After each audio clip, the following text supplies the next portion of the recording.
আসসালামু আলাইকুম। Welcome back আজ মম ব্লগ। আশা করি আল্লাহর রহমতে সবাই ভালো আছেন। আমরা আবারও এসেছি কে ক্রাফট কমপ্লেক্সে।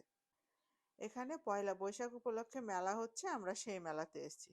অন্য দিনের তুলনায় আজকে মেলায় আসতে আমার লেট হয়ে গেছে, মানে সন্ধ্যা হয়ে গেছে। বিকাল বিকাল অন্যান্য দিন আসি বা দুপুরের দিকে চলে আসি।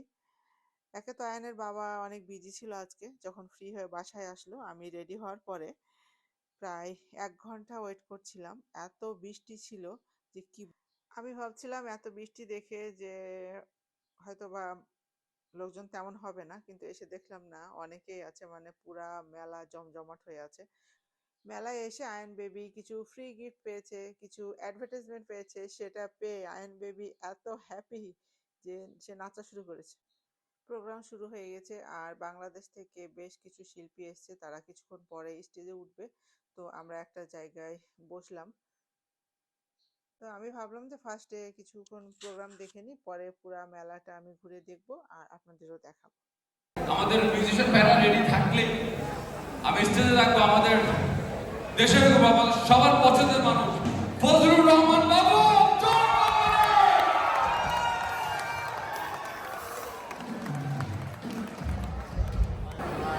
বাংলাদেশে শুরু হয়েছে একটু আগে, এখানে একটু পরে শুরু হলো। আজকে আমাদের উল্লাস এখানে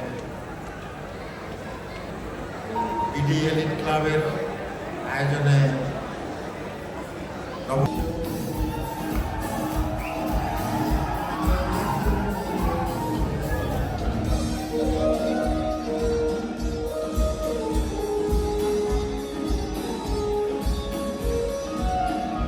চলুন এবার দেখি মেলাতে কি কি স্টল আছে আর কি কি খাবার পাওয়া যাচ্ছে।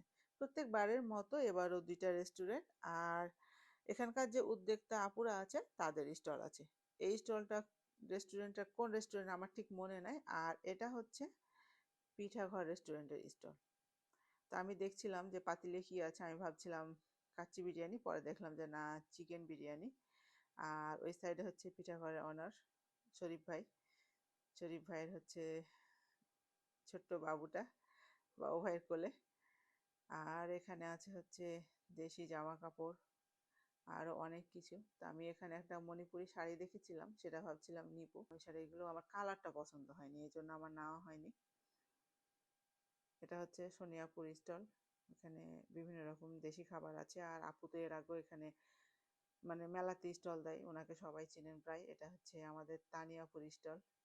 এখানে অনেক রকম দেশি খাবার আছে, পিঠা ভর্তা থেকে শুরু করে। এটা ফল আর ড্রিঙ্কসের। তারপরে এই সাইডেরটাও হচ্ছে পিঠাঘরের। এক সাইডে ওনাদের পিঠা টিঠা একটা স্টল, আর আরেকটা হচ্ছে যেটা দেখালাম ওটা হচ্ছে পোলাও ভাত বিরিয়ানি এইসবের। আর এখানে আরেকটা স্টল দেখলাম, এক সাইডে ফুচকা আছে আর এখানে আছে হচ্ছে ইলিশ পোলাও, বিভিন্ন রকম ভর্তা।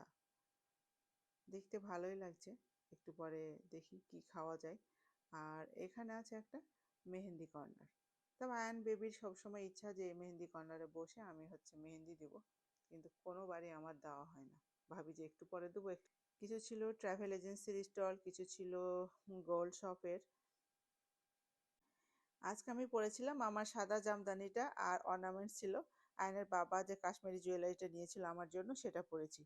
আর এটা একদিনও আমার পরা হয়নি, আজকে ফার্স্ট পরলাম। পরে দেখলাম শাড়ির সঙ্গে খুব সুন্দর ম্যাচিং হয়েছে, আমার কাছে তো খুব ভালো লেগেছে। একদম মনে হয়েছে অখণ্ড বাংলাদেশ।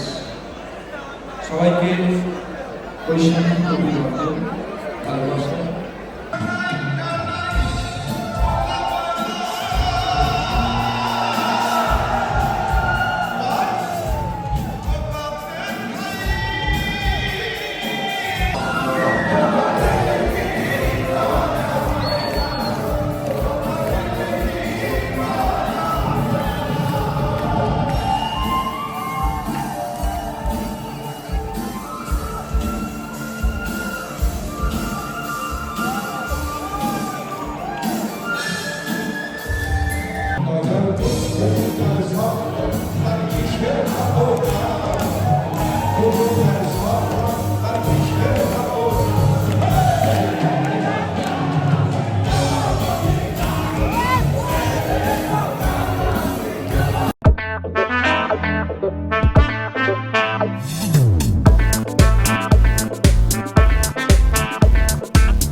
ঝালমুড়ি, ফুচকা এগুলো খাওয়ার মজাই আলাদা।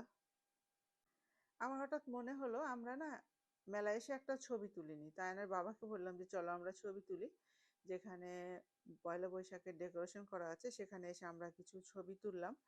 তারপর আয়ানের বাবা হচ্ছে ঝালমুড়ি খেলো, খুব মজা করে খাচ্ছিল। আমরা এখনই বাসায় চলে যাব, বাকি গানগুলো আর আমাদের শোনা হলো না। তা আমি আর আয়ান ওয়েট করছি, আয়ানের বাবা গাড়িটা পার্কিং থেকে নিয়ে আসছে। আজকে এ পর্যন্ত, আপনারা সবাই ভালো থাকবেন, নিউ ব্লগে আবার দেখা হবে ইনশাল্লাহ। আল্লাহ হাফেজ।